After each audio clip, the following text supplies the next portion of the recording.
good day so far. I know there are many sessions to be choosing from, so thank you for joining us here in 2B. I'll just give one more second. Okay, so I'll get started, and of course we'll be happy to answer any questions in the chat. You can contact Miguel or Heather if you have any technical difficulties or questions at all. So again, welcome everyone, and thank you so much for joining us. My name is Nora Moraga-Louis, and I'm based at the Pulitzer Center on Crisis Reporting in Washington, D.C., where I manage the Rainforest Journalism Fund. But today is not about me. I'm happy to be moderating this panel focusing on climate change and peace building in Colombia. And we are going to have the amazing opportunity to hear 4 presentations that will offer a variety of views on the subject, ranging from a conceptual framework and examples of ongoing initiatives at various jurisdictional levels. So we invite all of the listeners today, all of our participants, to ask questions using the Zoom features throughout the session, and we will try and compile these and make sure to get as many answered by the end by our various speakers today. So I would like to get us started, not just with these introductions, but also to give you all a sense of who is with us today. So I'm going to introduce the panelists or the presenters, and thank you for bearing with me, as I know we are all very eager to dive right into the substance. So first off, we will be hearing from Dr. Tobias Ide. Dr. Ide is a lecturer in politics and policy at Murdoch University in Perth, Australia. With PhDs in geography from the University of Hamburg and political science from Brunswick University, Dr. Ide studies the intersections between environment and climate change on one side, and then peace, conflict, and security on the other. And today he will be sharing insights on environmental peace building under climate change with specific considerations for the context of Colombia. Now, today's second presentation will focus specifically on the UK's partnership with Colombia focused on climate change and security. With us from this group, we will have Adam Forbes, whose work with the UK Embassy in Colombia is on the intersections of conflict, security, and development, including organized crime. And we will also be joined by Veronica Robledo, who is here and is the head of forest and land use programs in the UK in Colombia. And then finally, from this group, we also have the excellent resource of Alex Castro, who is a consultant on law enforcement and environment issues and has designed a multi-year program on environmental rule of law for the UK Embassy in Colombia. And Alex is here for the Q&A session. Today's third presentation will be from Wilman Silgado Mejia, who is a lawyer and has a master's degree from Universidad Externado de Colombia. He is currently legal counsel for the Unidad de Planeación Minero-Energética, or in English, Colombia's Mining and Energy Planning Unit. Today, he will be discussing how energy transitions can be an entry point or even a tool for peace building. And then our final introduction, our final presentation today will be led by a team from the International Institute for Sustainable Development. This group will focus on opportunities for aligning climate adaptation and peace building efforts in Colombia.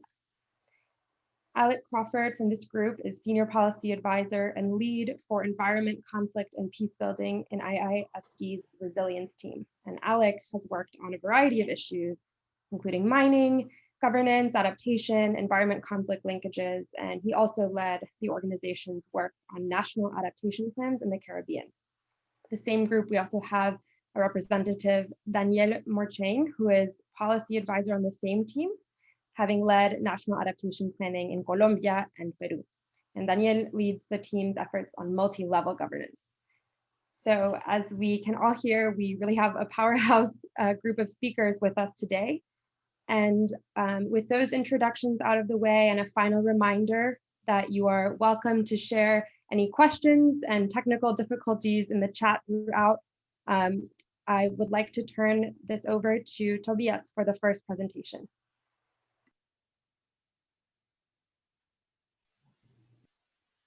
Thank you, Nora, for the kind introduction, and if I may say so, for the excellent organization of the panel. I will share my slides with you. Yeah, here we go. So yes, welcome from my side to the panel. And I think what I aim to do with this introductory speech is to give a broad introduction into how environmental peace building could work under a changing climate, but also which factors we need to consider and which challenges we actually need to consider.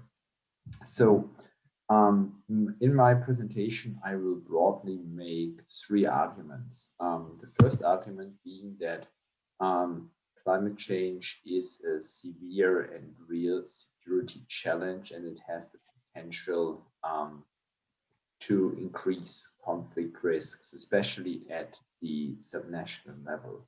And to be sure, climate change is not the main factor or the only driver of armed conflicts, but it has a broad range of impacts, including drought, storms, forest fires, rising food prices, disruptions of infrastructure that would be pretty surprising if it had no impact on armed conflict dynamics. And literature specifically distinguishes between two pathways how climate change might raise armed conflict risk. The one being grievances, so that basically relates to a situation where a disaster hits and the state cannot provide the support to certain groups, or the support is unequally divided, or where the drought hits and one group is hit harder than the other one, leading to intergroup tensions, or when there's competition for scarce resources, or when there's anger about high food prices.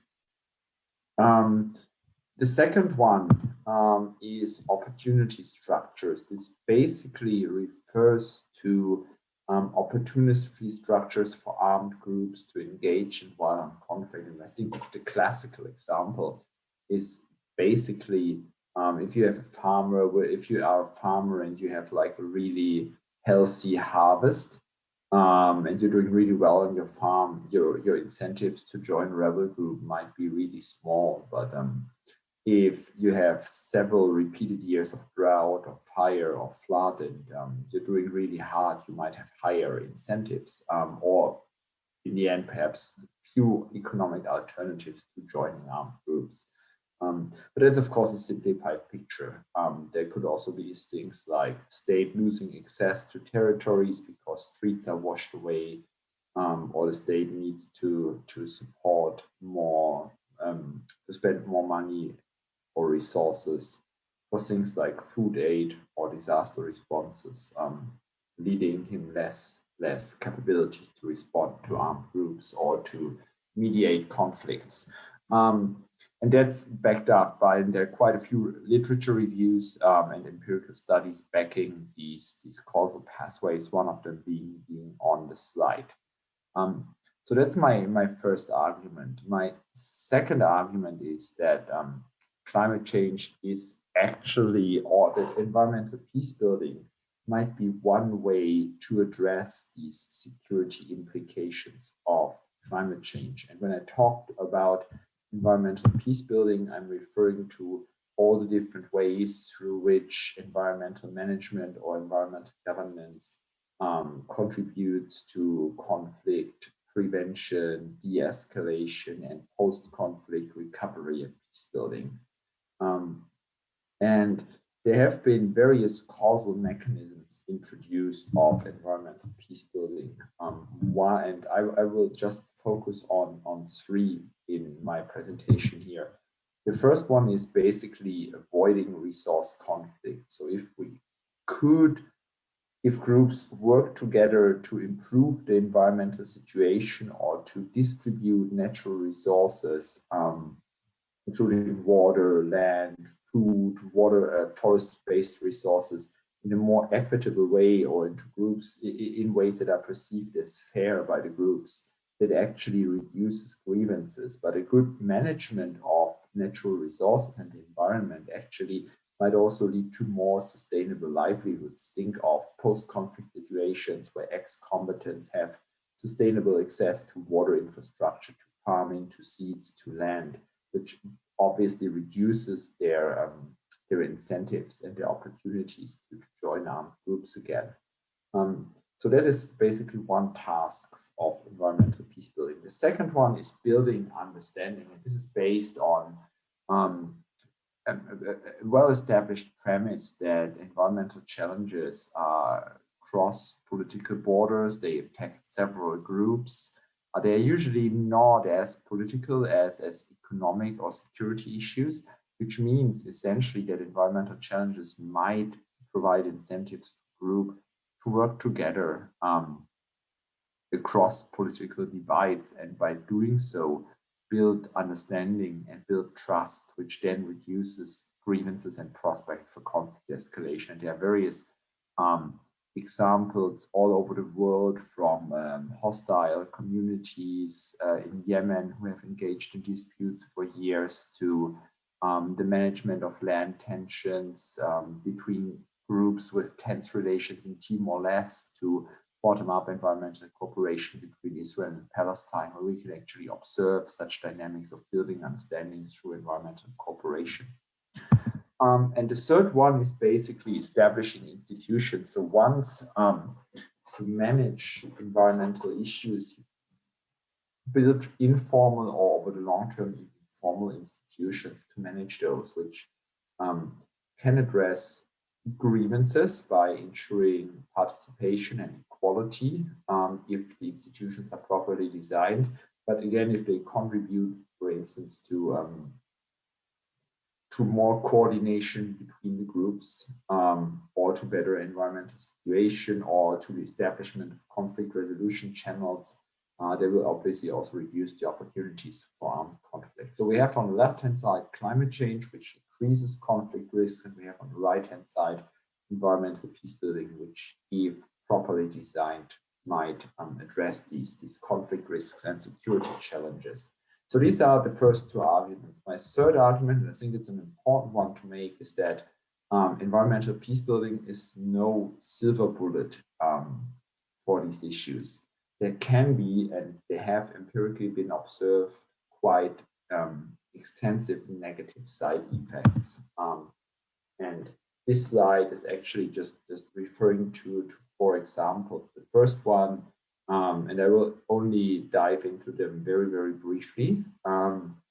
So the first one being, that's on the top left corner, where you have picture of coffee plantations in Colombia. And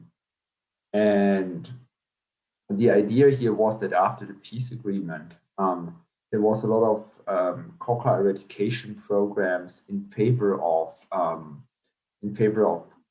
other supporting farmers to build other crops, like coffee. And I think most of you will know that much better than I do.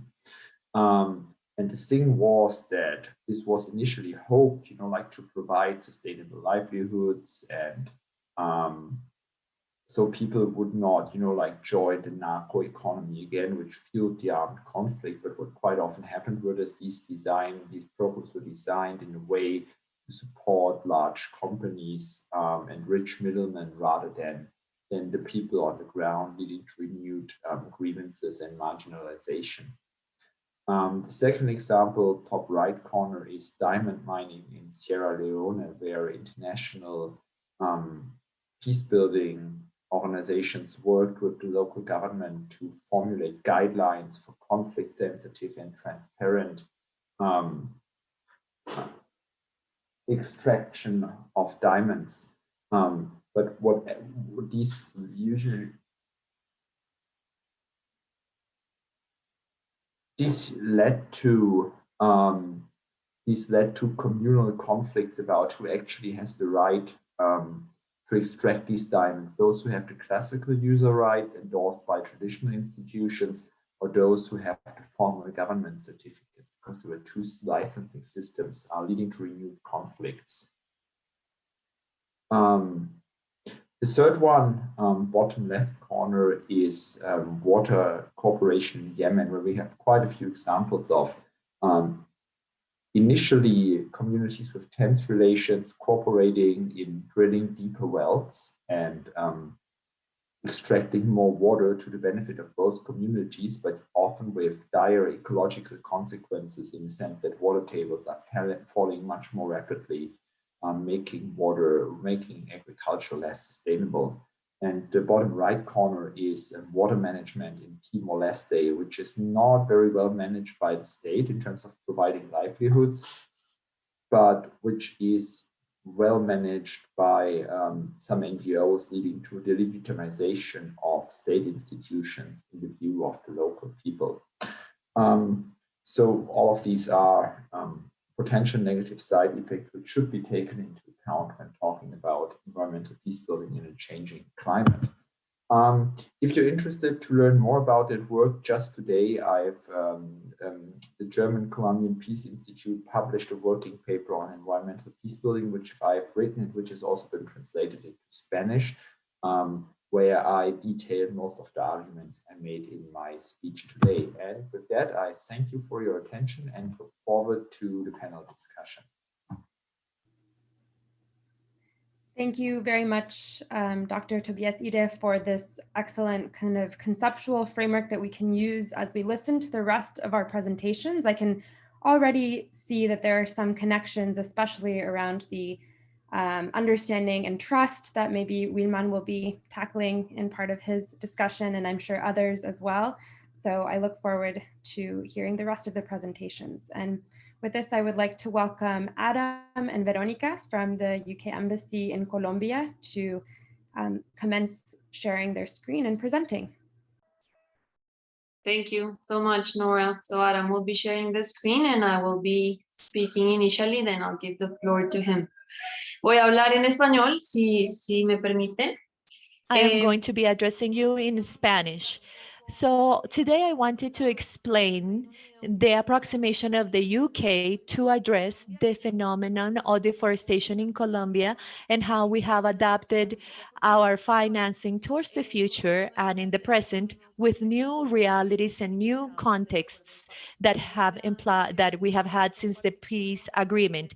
Adam, would you like to share the full screen, please?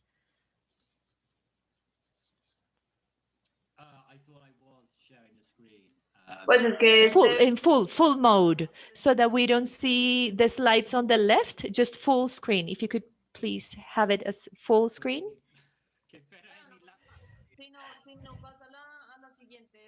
Oh, or you can go to the next slide. You can go to the next slide. What about that? Is that it?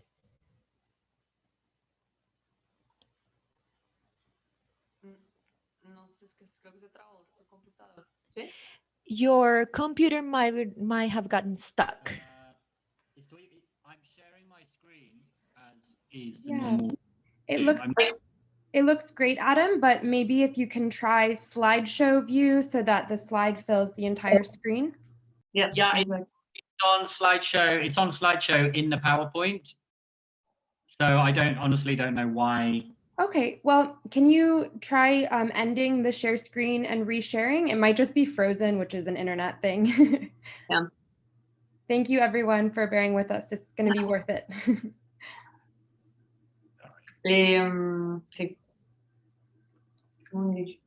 Okay, the screen looks great. And then maybe at the bottom left, it looks like there's an option to use slideshow view or presentation view. Sí. Abajo a la izquierda. La tercera. Bottom left. Aparentemente estoy en slideshow. Bueno, okay. Well, then we can move to the next slide if that's okay, Veronica. The slides are visible and very clear. No, no hay problema. Igual no teníamos mucho texto, pero... Yes, there is no problem. Okay, so I was telling you, we are going to tell you a little bit about our path to get to this type of programmatic financing from the UK. Let's go, Adam, to slide number 2.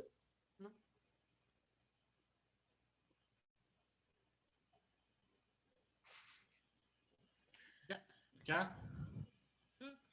No pasa, no sé si Alex, tú tienes la presentación y la quieres. ¿Ya? Oh. Ah, bueno. Ready. Okay, great. That is number 3. And if we can, yes, that one, number 2.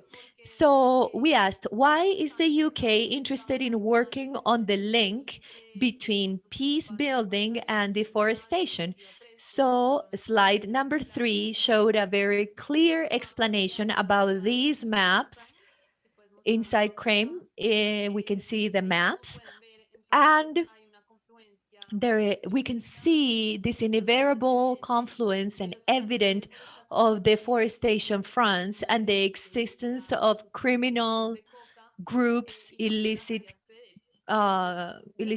crops. So that's one of the reasons why we started to start working closely to make those links visible so that we can implement the peace agreement effectively.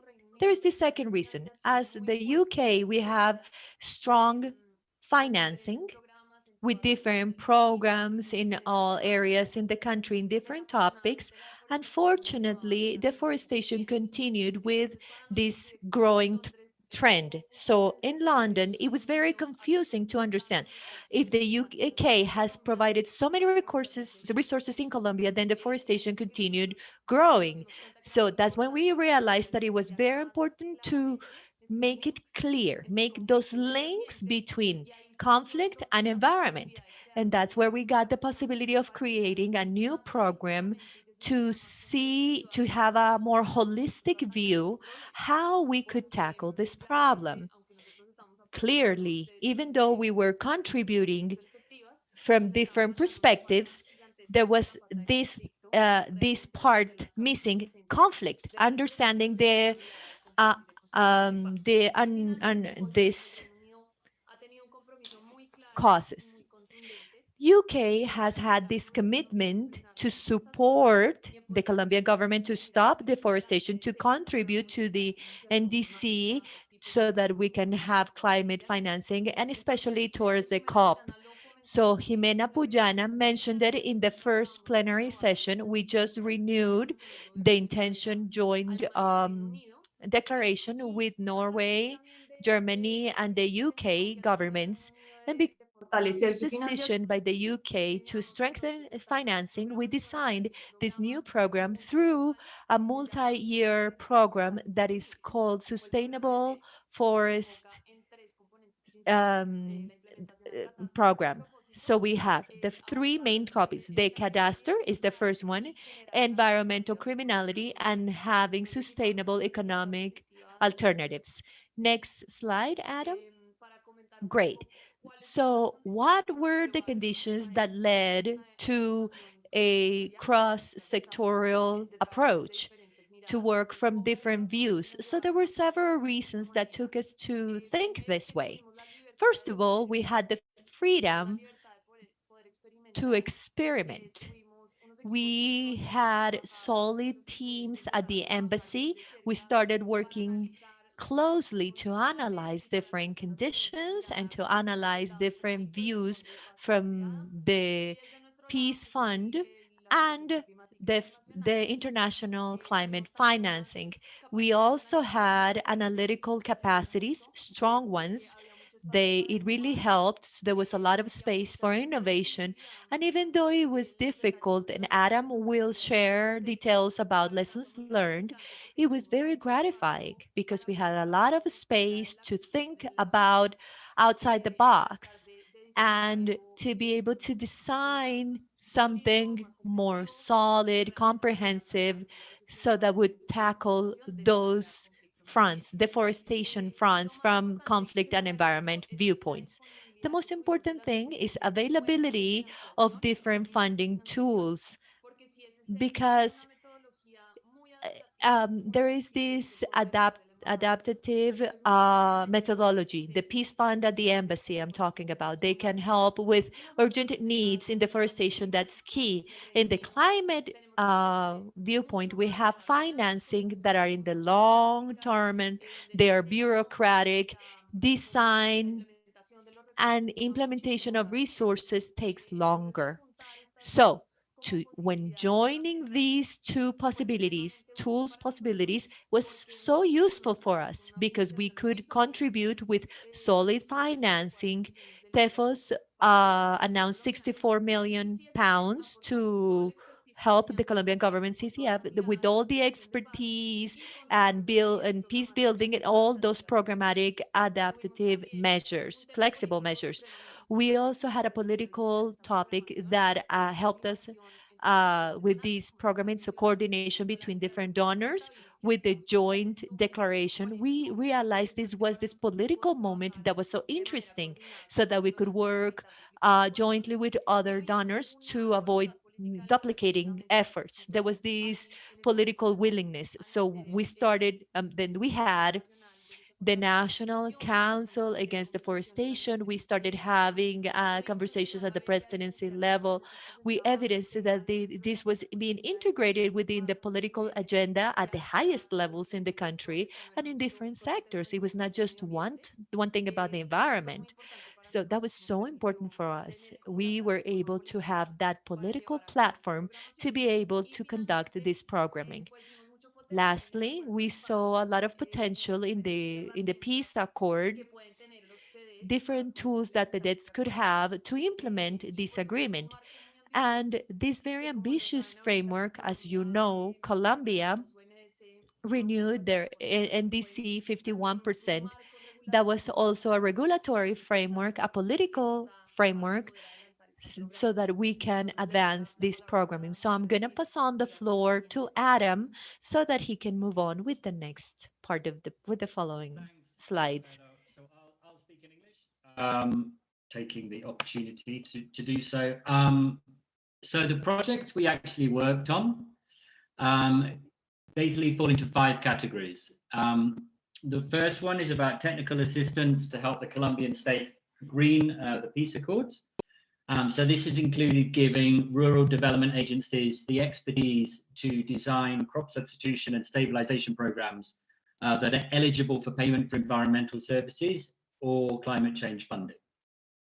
It also included supporting the transitional justice system to investigate crimes against the environment during the conflict, which was a specific part of the peace accords, a particular stipulation. We have a second area of projects, which was around supporting communities, the state and ex-combatants to work together on the environment as a means to reconciliation. So this is much more about kind of environmental peace building, as we've spoken about in earlier parts of this conference.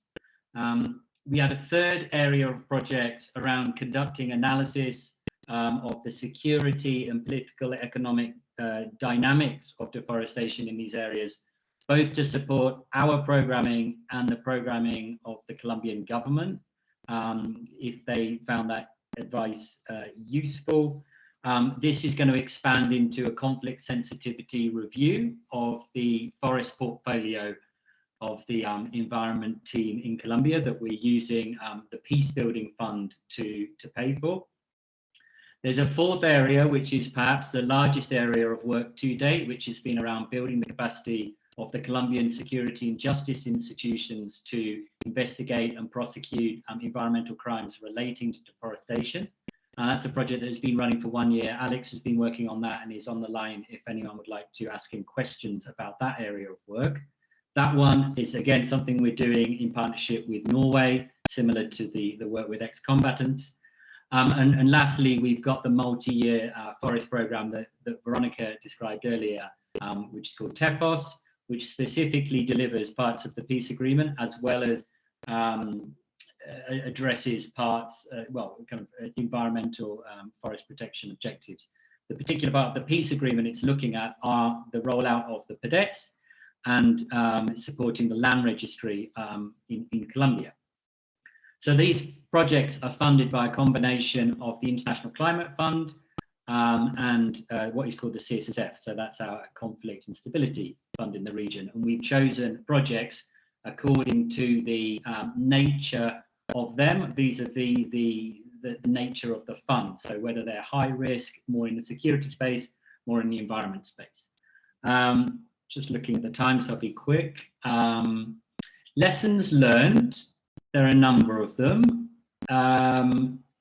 An internal lesson, most of the lessons are kind of internal and related to us as a donor, right? But one is that cross-sector working is still a hard sell internally in our organization, but not at all levels. We found it's easiest to do. The people who kind of grab it most easily are the people at the field level, at country level, like myself and Veronica, and very senior levels, who instantly, the political level, very senior civil servant level.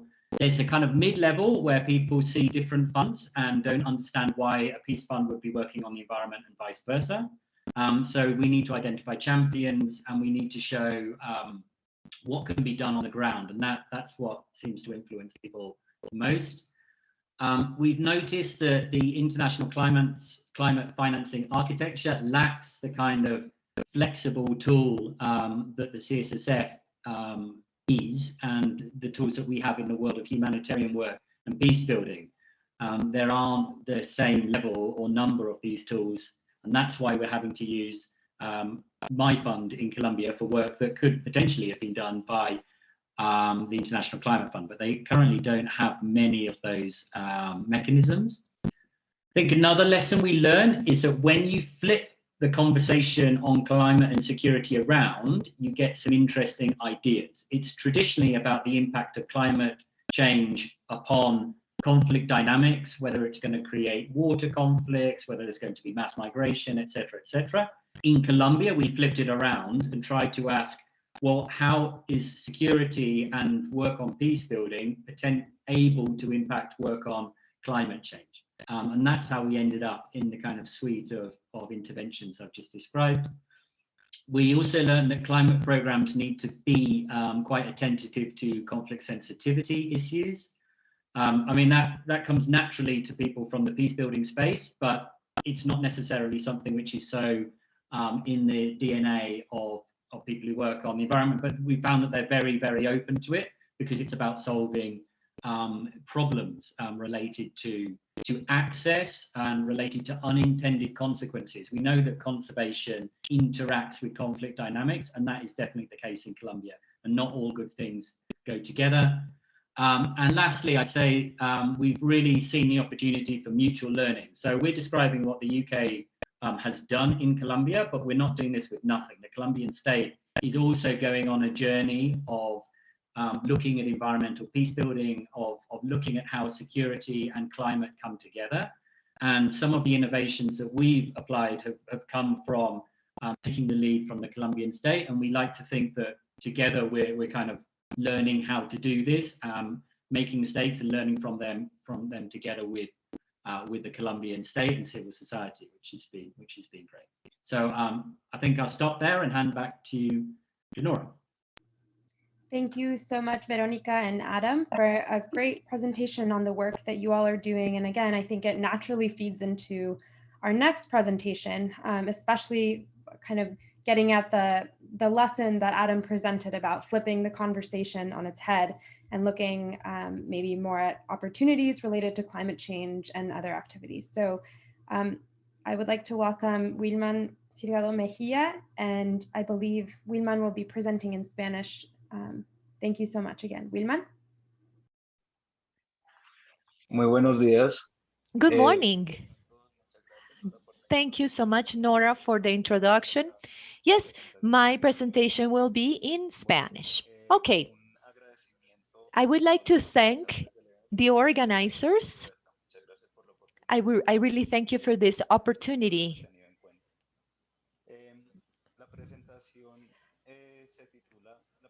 The title, okay, the presentation is Planning in Energy Transition as an Instrument of Peace Building in Colombia.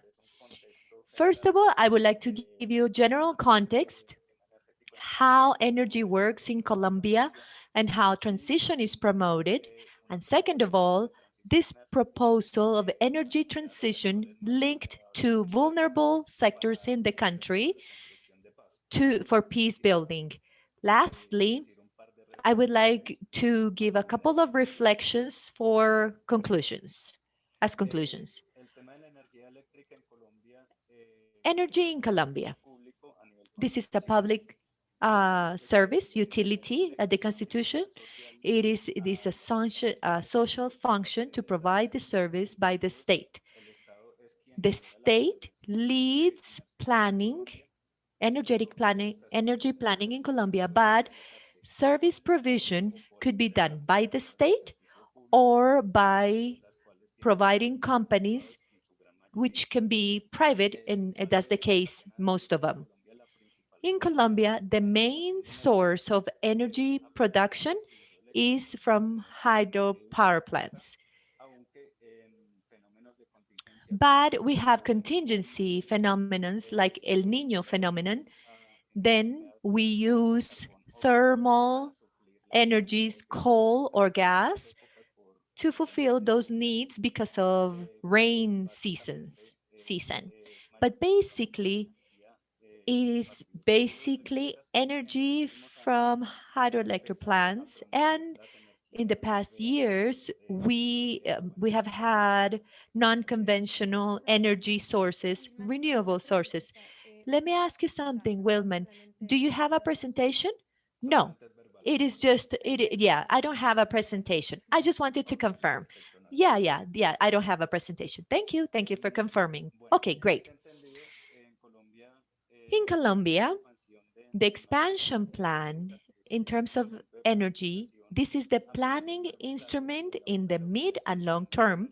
The mining planning unit handles it at the Ministry of Mines and Energy. What is the objective? Having adequate provision for energy demand in the country, and the one that is current at the moment was prepared in 2015 and it will be current, and it will be until 2029, but it is revised in December every year. For the first time, this plan includes non-conventional renewable energies. This goes hand in hand with Law 1715, and the objective is to promote development of non-conventional energy sources, renewable ones, and the integration of these sources within the energy market, and the participation in non-interconnected areas, which is so important for this presentation because there are areas in Colombia which do not have a infrastructure for energy infrastructure. So GHG reduction and energy production, efficient energy production. As of 2015, there are sources as air, sun, and sun, energy, biomass, and others. And as technological development, it advances. This is something that is constantly expanding. For example, we are evaluating the possibility of incorporating hydrogen as this conventional source, non-conventional source. Okay, because of Law 1715, there are two effects. First of all, there is exponential growth. This is so good, taking care of the environment, and great scale projects based on non-conventional sources, especially wind and sun energy, solar energy, in departments such as Huila, Cundinamarca, or Guajira. And there has been this exponential growth so that they can connect to the system, so that these types of sources can connect. In 2018, the Energy Commission introduced some changes in relation to the possibility of energy self production. So let's say a natural person or a legal entity can produce energy from these sources to serve their own needs. This can also be done at great scale, and the purpose is to articulate energy generation with the system that was already in place. Having said this, currently the situation is as follows. On the one hand, we have a plan. There is reliability for future years, the provision of energy. There is provision in the country. And then with this self-generation um, possibility, we can have excellent results because self-generators can provide more energy than they need. So these will be needed. And this is a great challenge, not only in Colombia, but throughout the world. So having these transmission technologies, normally there was just one way, right? As a user, only consumed and consumed energy. But now we're going to have this two-way possibility. So we need to adapt standards to do that. And it's important also to mention that unfortunately in Colombia, we still have big gaps in energy provision.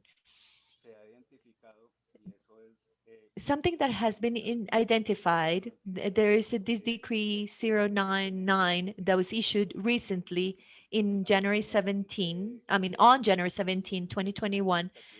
The expansion plan issued by the energy unit mentioned that in Colombia, we have 500,000 users who do not have access to energy services.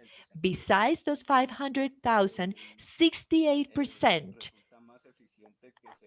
for them, it is more efficient to have isolated mechanism for electric core coverage than connecting to the transmission level, to transmission um, levels that we have at the national and subnational level. So what is the proposal? First, what are we doing? Currently, there are several bills um, linked to assist those isolated users through sectoral mechanisms so that energy companies can provide services within those areas which are not interconnected at the moment. In order to do that, there are challenges. Because this type of energy provision in such vulnerable populations is to be done through funds for this purpose, but economic efficiency for those companies is a big challenge. There could be inconveniences from that viewpoint. What is the proposal to face this? There are laws and there are mechanisms to integrate those 500,000 people to provide them with energy. There are self-generation mechanisms in a small scale. Users, we need to keep in mind that they all agree that those people who are located in those remote areas in the country where there is presence of conflict agents. Besides, it should be kept in mind that many of those people could have air, air energy or river energy because of water energy. So there could be this possibility for self-generation by the municipality. They have the competence to provide the service, or through development plans that uh, started as of the peace accords, or because of their own initiative by communities. These will need financing from private or public institutions, keeping in mind that the peace accord establishes the possibility of productive projects to generate economic activities in those areas where there has been conflict. Lastly, there is this possibility of promoting economic activities, private ones, so that we can have companies in these areas, and there are a lot of challenges. What are the challenges? Financing, funding. Even though there are funds with public funds, we can have these types of activities. We also have the possibility of private investment in those territories. We need to keep in mind that, as we know, we have the presence of armed conflict. This is a big challenge when there is this possibility of investment in these areas. And we also have to say political willingness. It is needed to promote well-being for these populations. So we have this possibility for self-generation through communities or government initiatives, private initiatives, to be able to comply and to provide and solve these problems so that we can connect those areas to those systems already in place. Having made this proposal, there are a couple of reflections as conclusions. On the one hand, we need to keep in mind that we cannot build peace if solutions are not comprehensive. It may sound obvious, but just with energy, it is clear that we're not going to build peace in Colombia. We need real actions, comprehensive actions about the violence we still have in the country, historic violence. The peace accord is great progress, but political willingness is needed for its implementation, especially in public policy directed to conflict areas. The possibility of a change in perspective against drug dealing, victim redressing also is also there. Special Justice for Peace is acting. Gloria Amparo spoke to us this morning. Her contributions were very valuable in that sense, promoting opportunities in territories so that there are education opportunities, work opportunities, real presence of the state is also needed, and acknowledging ancestral knowledge communities have. I believe that real integration of these communities is very valuable. Acknowledging cultural diversity the country has a lot of potential in developing as what we have as a nation, and also public service provision. Not only energy, but basic sanitation. We know that in 121, public service provisioning, it is intrinsically linked to human dignity. So that's the first reflection. And lastly, action against climate change is also a change for peace promotion. We need to keep in mind that it's not only the conflict generating forced displacement, climate, environment degradation and its consequences influence peace in communities. So having these like life conditions that are adverse for those communities, those actions are related with conflict, illegal mining, illegal crops, drug dealing or drug trafficking, deforestation. They're all linked with deforestation, with the conflict, but also with environment degrading. So they could be understood, well, some factors can be understood as a comprehensive solution, allow peace building, and within those mechanisms that need to be directed for peace building, we have the possibility of having energy transition for the well-being of communities and to take care of the environment. Thank you so much, Nora. For a very comprehensive review of so many considerations that have to be accounted for in even the, identifying the possibility, but also the durability of interventions related to energy and the environment in the specific context of Colombia.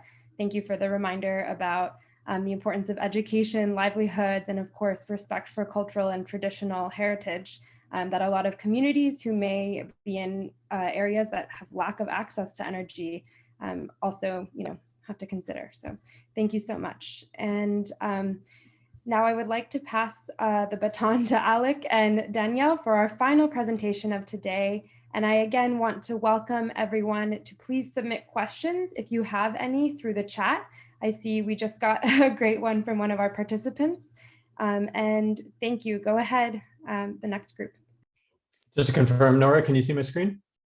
Yes, it looks great. Thank you. Okay, perfect. Well, I'm glad it looks great as well. We are, Daniel and I represent the International Institute for Sustainable Development, a Canadian research think tank. And we've been doing some work on adaptation in Colombia, as well as some other work on adaptation and peace building. And we wanted to present some of our ideas and experiences here today. So thanks so much for having us. I'll get right into it in the interest of time. So as it's not going to be a big surprise, I don't think, for many states that are struggling to either prevent, mitigate, or recover from conflict, the road to stability and sustainability is going to be fraught with a number of challenges. There are immediate needs that have to be urgently addressed, from ensuring security to relieving suffering, delivering clean water, restoring energy, health, education, other public services. For governments, addressing these priorities is going to be difficult at the best of times. Doing so with limited resources, weakened capacities, and under the threat of violence is exponentially harder, of course. But we're of the mind that it would be a great mistake to neglect medium and long-term adaptation needs. So we see that conflict and climate risks often share the same drivers, and that these drivers can be mutually reinforcing. If you look at the many conflict-affected countries, climate vulnerabilities are among the highest in the world. It's a combination of their high sensitivity to climate risks, their economic reliance on climate-dependent sectors like agriculture, and their histories of conflict and poverty, all of which will undermine climate resilience. Somalia is a good example, a state ranked most vulnerable to climate change and second most conflict affected in the world.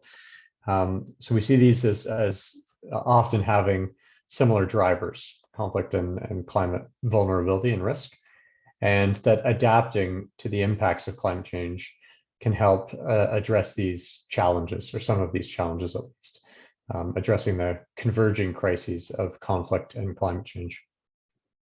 So adapting can help you address some of your conflict drivers, but there are barriers. So we recognize the fact that it can be very difficult in a country that's emerging from a conflict or is in a peace building stage to really prioritize investments in climate adaptation a lot of the time. Obviously, you're asking to invest time and money in long-term risks and uncertainty, as opposed to the immediate needs that I mentioned earlier, which can be a hard sell, I think, for a lot of Ministry of Finance. Adaptation projects themselves may have been derailed by the conflict. So, adaptation projects may have been stopped midway through, or never got off the ground because of the conflict, and it's hard to recover from that. There's often also a lack of climate data and information within these contexts.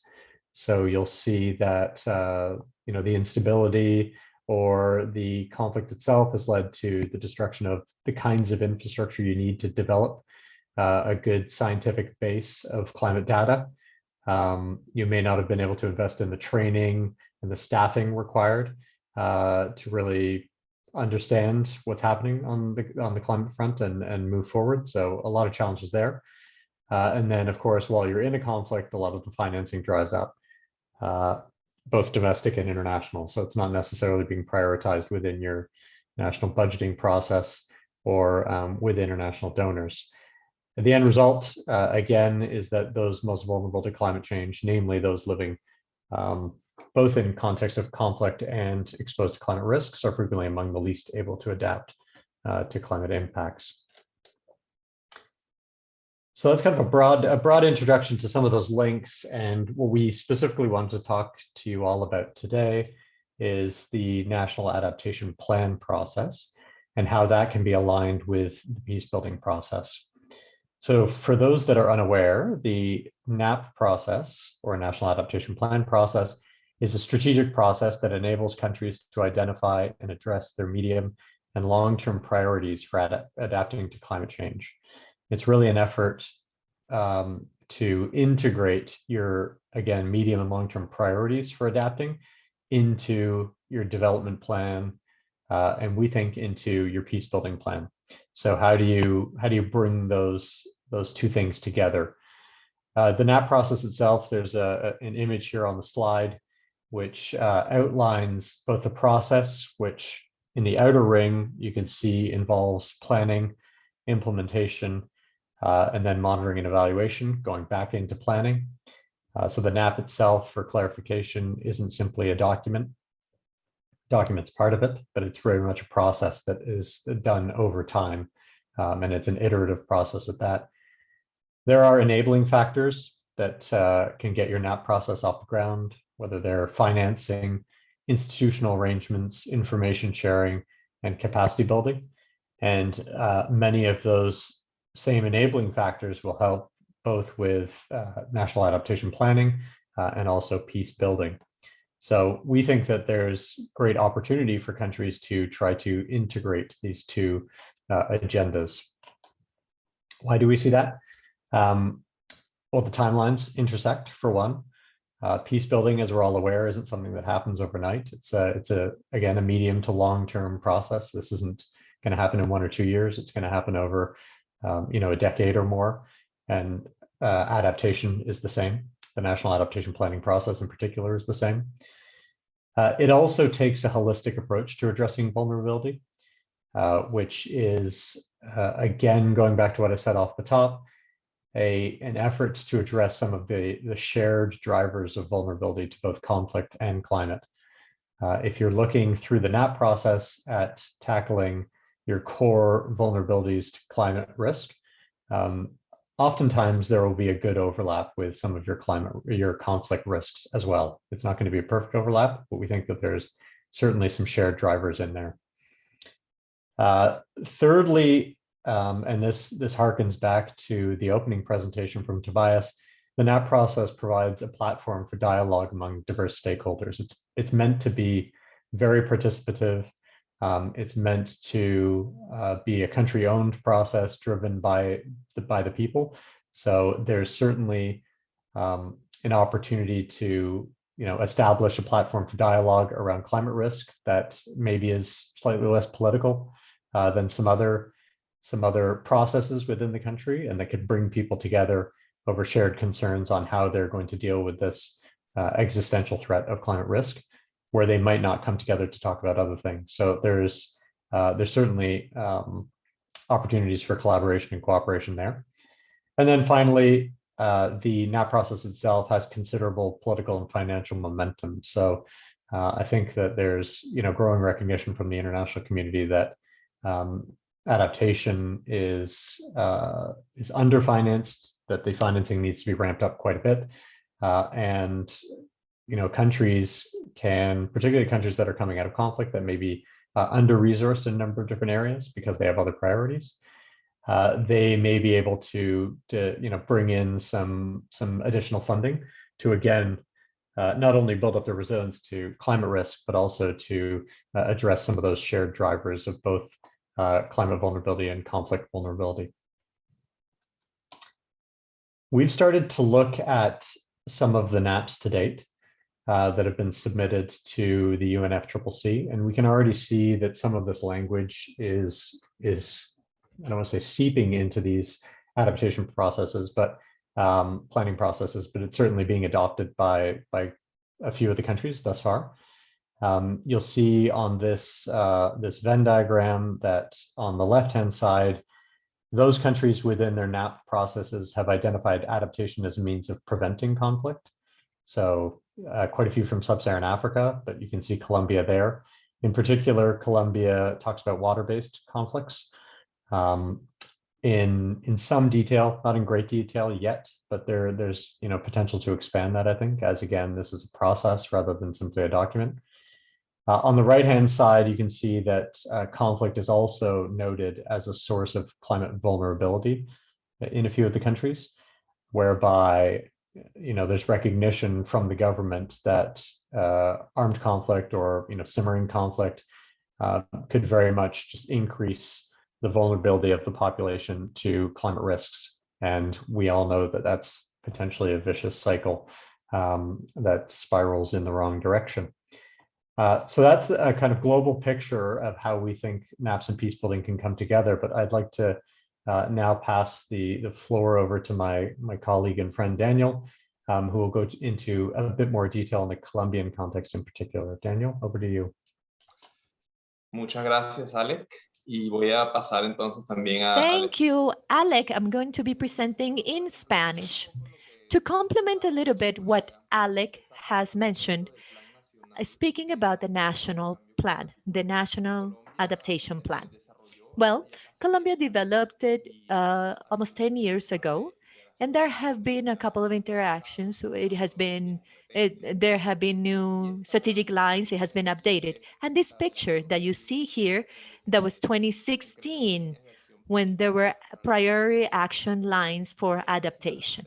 I wanted to mention the 3 strategies the Colombian government mentions, or well, they include in their intention to adapt to climate change.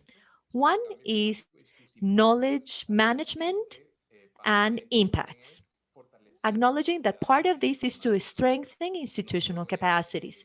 It is not only this traditional old idea and saying, hey, we need to ensure that these people at lower levels of governance have knowledge. No, but that knowledge and how to integrate and use this information, that is part of the challenge. And that's what at the institutional level has to be very clear. Incorporating adaptation in environmental, territorial, sectoral planning is another key point. And as we know, the National Planning Department, DNP in Colombia, is one of the key institutions within the adaptation efforts within the national plan in Colombia. It provides a vision or view, a very progressive, interesting, smart view. So this is not just an environment issue, but this goes beyond. This is about planning. It touches on other topics that the other colleagues have mentioned this morning already. And the third point is promoting transformation in development, rethinking about the model. I think that adaptation offers that opportunity.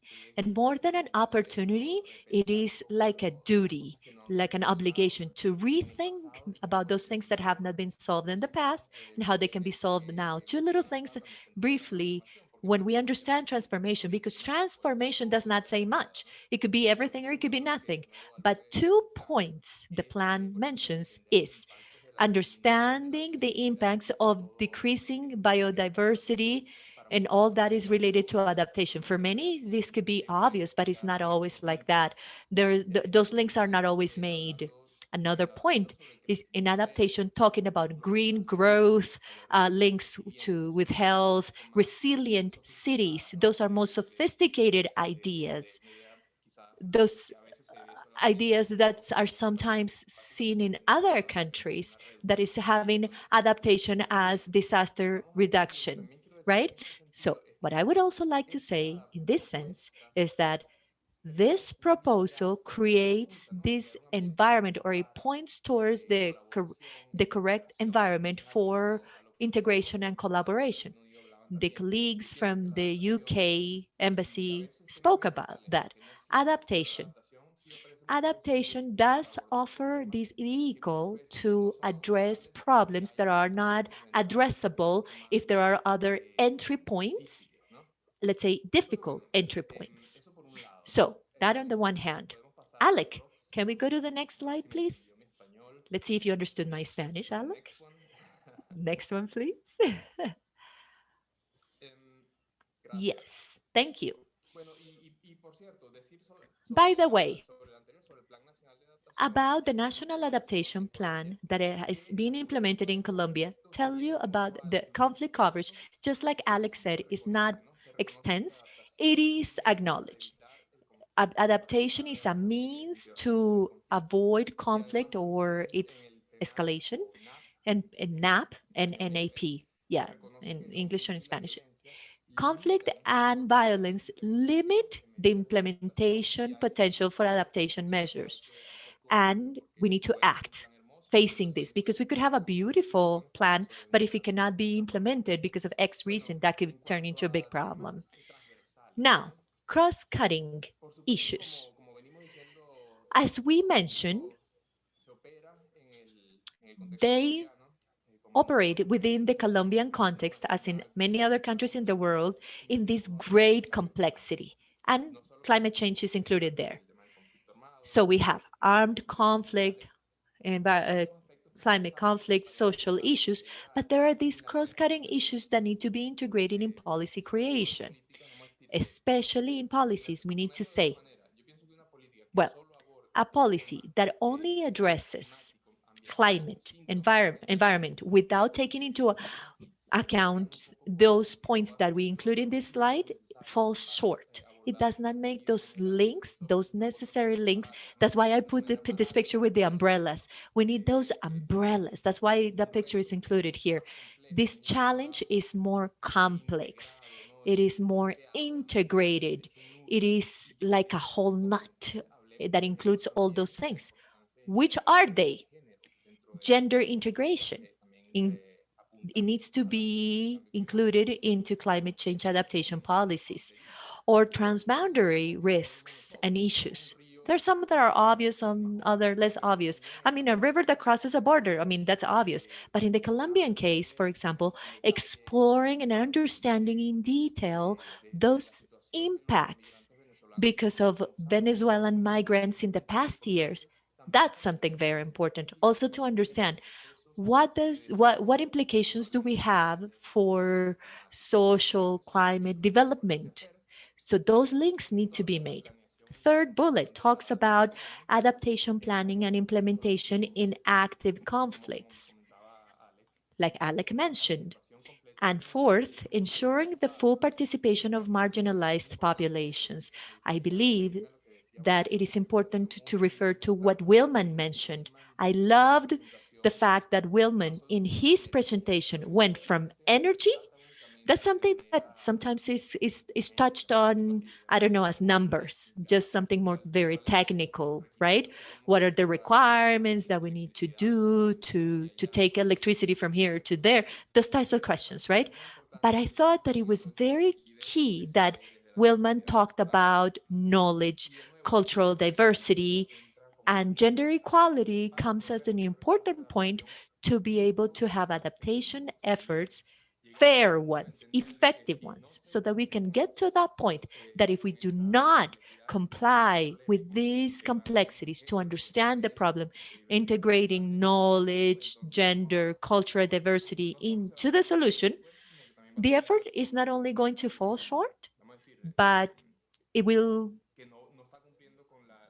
not actually comply with the general idea of including, participating, and having representativity. Next slide, please.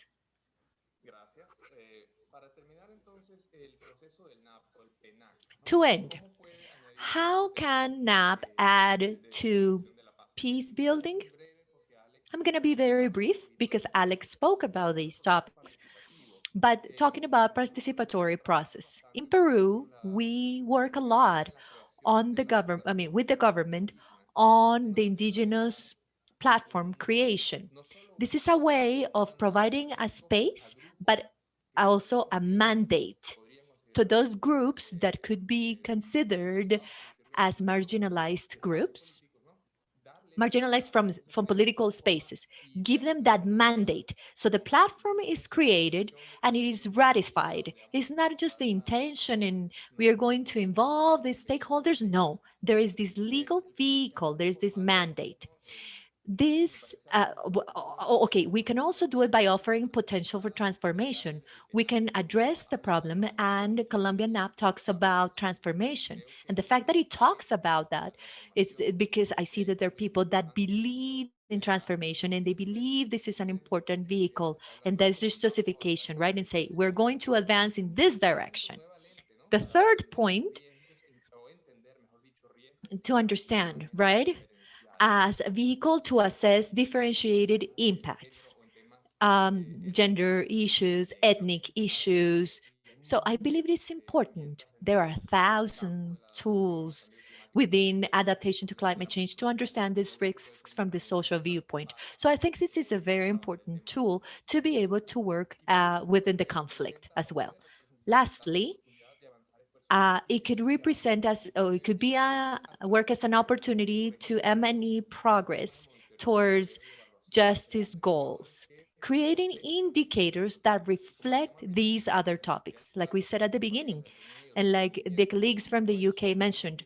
So it's not only saying, like in this last point I'm talking about, the entry point for monitoring and evaluation from the environmental viewpoint could help and indirectly contribute Conversación sobre el conflicto. to conversations about the conflict. Next, Alec. And with this, we're going to close our intervention. Thank you so much for opening this space to talk to you about this. So Nora, going back to you for the Q&A session. Thank you so much, Danielle and Alec, for your presentation today. We are now gearing up for a question and answer session. So thank you to the participants who have already submitted some questions. And thank you, of course, to the team from the UK Embassy that has already started to answer some of these questions. I will try to repeat some of them verbally for everyone else to hear.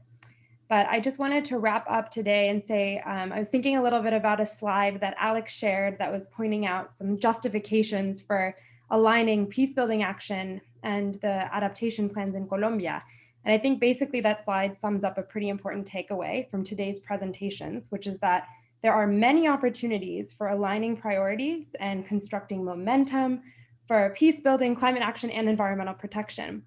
Of course, it seems that this does involve a lot of hard work, and in some cases, maybe even luck in aligning finance and the political will required, capacity required, and even timeframes, given demands from the institutions above. And of course, this alignment doesn't only have to involve institutions, but as we heard, especially in Wilman and in this final presentation, also communities across the landscape.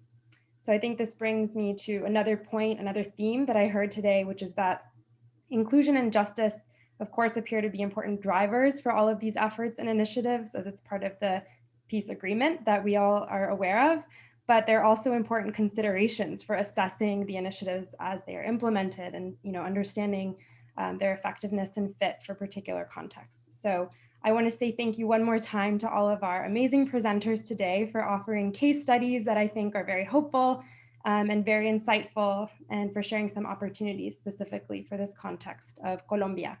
So a virtual round of applause. And with that, let's start asking some questions. All right, so we have quite a few in the chat, like I said. I'm going to try and reframe some of these to include everyone. We do have one question that was specifically for Wilman about the sort of maybe unintended consequences of pursuing alternative energy sources. And the question is asking, whether and how Colombia's planning unit is considering the kind of associated risks of the energy transition. Examples are, in relation to mining demand or biomass. So I can ask Wilman if he's still here and able to answer this question. And then the kind of broader question I have for some of the other panelists is maybe about, if they have any other lessons related to unintended consequences that they've been able to address in their work, or that they recommend other practitioners and researchers keep an eye out for in this context. So let's see if Wilman is with us. Sí. Gracias, bienvenido. Sí, todavía estoy. Yes, I'm here. I'm still here. Okay, thank you very much. I thought the question was excellent. Yes, starting from, this is an academic plan, yes. The possibilities from these sources, technological developments we have had in the past years as undersea mining. To implement those sources, it is important to take into account environmental implications they can generate. In Colombia, there are institutions in charge of energy planning taking into account these variables is key. It should not be isolated, but it needs to be done along with environmental authorities in Colombia. So we need to keep in mind that we have the precaution principle. If we are not certain about the effects the technology implementation can have for mining extraction, then we will have those scientific measures so that we avoid damage. And that is well related to energy planning, at least the non-conventional sources to which I refer, the ones I refer to specifically in the presentation, technological developments for renewable sources that are not linked to mining extraction, that are not linked to those activities that have generated a lot of controversies such as fracking. They are directed to these units that technologically and scientifically are more, but they're friendlier with environment, like solar, air, energy, for example. Energy based energy from soil, right? Like heat soil produces, or waves in the ocean. Those energies that don't have intrusive effects in the environment. So to sum up, to answer Noelia's question, yes, it is a need. Environmental effects need to be analyzed. That would be it. Thank you. Thank you so much, Wilman. So my sort of follow-up for the other presenters is optional, of course. I was just asking if there are other examples of unintended consequences or other effects that you've seen in either your research or in the work that you've been implementing, and if you want to have any comments or lessons for the audience. So feel free to unmute if you do, and if not, we can move to the next question. Adam? Yeah. Nora, I mean, it's not so much an unintended consequence because it's entirely predictable, but it's the age-old conservation dilemma, and when, you know, if you are supporting a stronger law enforcement approach to deforestation, you do need to take into account that this will generate a counter reaction, which is normal, but if the balance of stick and carrot isn't correctly managed in the approach to kind of protecting, let's say, the standing forest, then armed groups may well try and take advantage of the grievances that are kind of arise from that to strengthen their kind of presence and their narrative with communities, and that's what we're seeing. So yeah, it's intended, but it's there. And I agree, sometimes the framing of unintended or unforeseen consequences doesn't put the burden on those it should be on, which is probably the implementers and researchers. We should be thinking about these things. I want to turn it over to Alex, who I think may have a contribution on this question.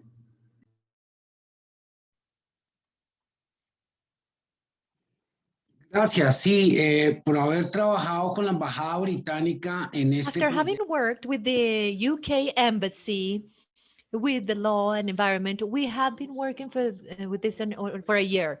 It was a surprise to the changes in the narrative between decision makers.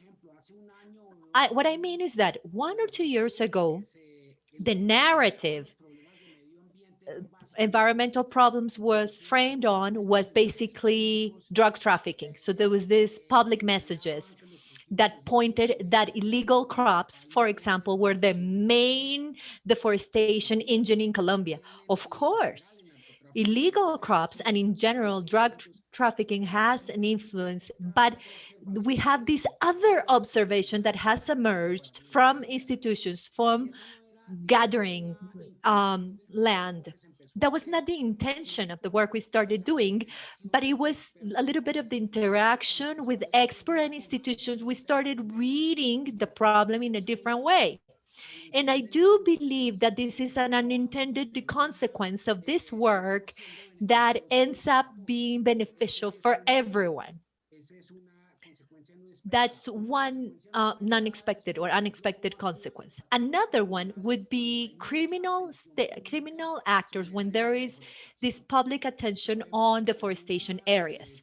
We know because of some sources that incidences in the Amazon, in the Colombian Amazon, are decreasing deforestation volumes because that attracts a lot of attention from enforcement institutions. So you see something that no one has worked for this. So we see having the change in narrative in the public sector. And then the second is this change of attitude by illegal actors that used to have greater deforestation. This had been executed by FARC, when FARC used to be an armed organization that used to control deforestation. But after the peace accord, that increased, and now illegal actors are lowering visibility about that. Thank you so much. Alex. And now I'll hand it over to Tobias, who may have a comment as well. And then we'll ask two questions together and start wrapping things up. But first, Tobias. I think it's a pretty conversation we are having, because so far environmental peace building or climate change adaptation have often been uncritically viewed as unisono and unequivocally positive thing, hence ignoring that, especially when it comes to multiple levels, that often certain actors or groups, quite often the local already marginalized groups, are excluded or do not benefit from this scheme. So I think it's I mean, I've written a piece on it, and there's like a broad literature now basically supporting that a lot of these have negative impacts. I keep it brief so we have more time for other questions. Thank you so much, Tobias. So I'm going to ask two questions together and then pose a broader question for the group, and we'll see if that can be answered in time. So the first question is, I do see Daniel is raising his hand. Actually, Daniel, do you want to comment on this last question before I move forward? Sí, gracias, Nora. Si quieres, comento. Yes, I would like to comment because there is Noelia and Sandra's question. So to summarize, taking in because of sake of time, first of all, Noelia, I think that integrating gender in these processes and adaptation implementation is key, because there is this vision, like a broader vision or more common, especially when we talk about climate change impact as a women as a passive, vulnerable stakeholder, and not as a stakeholder that contributes to resolve problems. However, there is evidence. Adaptation plans or strategy plan, or this adaptation strategies that include the gender component, and we know that gender is not equal to women. Gender is the dynamics between different men, women. Well, how these pre-established roles help or block progress within the adaptation context. So there is evidence that when these topics are addressed directly, when women are invited to be part of processes and spaces are open for them, results are, I mean, it's not only that adaptation is more effective, let's say even for an economic viewpoint, but it is a fair, inclusive process, a lot more. To link to the other question, your question, Noelia, and Sandra's question about implementation, let me answer. Yes, it is true. There is a lot to be done yet. And part of that, the funds, but on the other hand, the vehicle and the appropriate structure. And in that sense, I think that optimism and the good news is that I think that in Colombia, there are called 5 PICs in comprehensive climate change plans. We are discussing with the National Planning Department, we are talking to them. They're very interested in extending those peaks to social development sectors. For example, well, in, like I said, like Alex said, narrative, changing narrative, opening narrative, and saying it is about the productive issue, but social justice is also important. This is more complex, this is more social. And it's sometimes difficult for governments to go into that complexity, but they know the world is complex. So I do think that it is going in the right direction to open and say adaptation is about this and we're going to integrate it. Nora, Alec, did you want to add something about these questions? Alec? Yeah, I mean, I won't take away from you, Nora. Just to reiterate, I think the fact that the move from excuse me, planning to implementation on national adaptation is obviously going to be crucial. It's going to take a lot of resourcing. It's going to take a lot of increased capacities within governments. The NAP process is part of the process of building that strong basis of governance and institutions in advance of the move to implementation. But also, as I mentioned off the top, it's an iterative process. So we will continue to plan on adaptation. We will continue to implement adaptation. And I think we can continue to integrate this into the peace building process as that process evolves. But back to you, Nora. Thank you all so much for going ahead and answering the next question I was going to ask from our participants. So no worries about taking up time. And I know that lunch is in 3 minutes, but I have one more question to wrap up. And this is for all of the presenters or for whoever would like to answer. And I very well may be getting ahead of myself with a question about aspirations and monitoring and assessing measures of success. But I noticed that there had been a question earlier in the chat about whether deforestation has actually decreased since the beginning of the implementation of the peace agreement. And it looks like, due to a variety of intersecting factors and, governance changes and vacuums, it's not necessarily the case. So I kind of wanted to end with a question about what each of our groups might deem, or presenters might deem, important measures of success. And these can be technical, maybe specific to your project or the sectors in which you work, but they can also be a little bit broader or theoretical. So I hope that's not too broad or tricky of a question, but I think it would be great to hear a little bit from everyone before we sign off today. So feel free to raise your hand or unmute and take it away. Alex, go ahead. Alex Castro. Gracias. No, la deforestación. Thank you. Deforestation has not decreased. It actually increased after the peace accord signing, not because of the accord itself, but because of the gaps FARC left were filled by other criminal actors that had new deforestation dynamics. Criminal actors promote artificial colonizations. They take people from non-protected areas to protected areas. Those people are obliged to be part of the support for the legal or illegal operations. They invest in livestock in exchange for extortions. So what they did, criminal actors activated dynamics that promoted deforestation. However, as it was mentioned before, this phenomenon is having different shades and they need to be analyzed area per area. In the Amazon, there is this decrease in the deforestation areas. Do any of our other presenters have comments on aspirations and measuring success in this context? I'm not. Bueno, yo puedo decir mis dos líneas, ¿no? I could give my 2 lines. One of them is going back to gender. Yes, I believe one of the last points to say that I think is important to speak about this and to keep it in mind.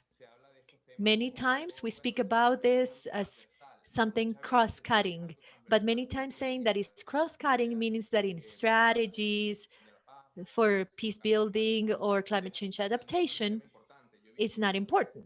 Many times I have seen that when it is not one of the main stakeholders, but it is considered cross-cutting, they sometimes even have budget to go to meetings. When there are presentations from other sectors, they don't have the floor. So it reduces instead of giving more opportunities of creating change and changing the way of facing the problem. The other point, what I have seen with the National Adaptation Plan, an area that needs to be worked on is linking strategies, national policies and strategies with subnational efforts at states or municipalities, and having that link, not establishing goals nationally only, but we need to have a genuine conversation at different levels. I think that is key to advance in the right path. And like you said, getting to an aspirational and hopeful place. Like this message of considering not just, one's own or institutional or programmatic kind of set of aspirations, but ensuring that the process of even developing those ideas in the first place be considerate, intersectional and inclusive. So let's see, do any of the other presenters have any final comments to add to this question or otherwise?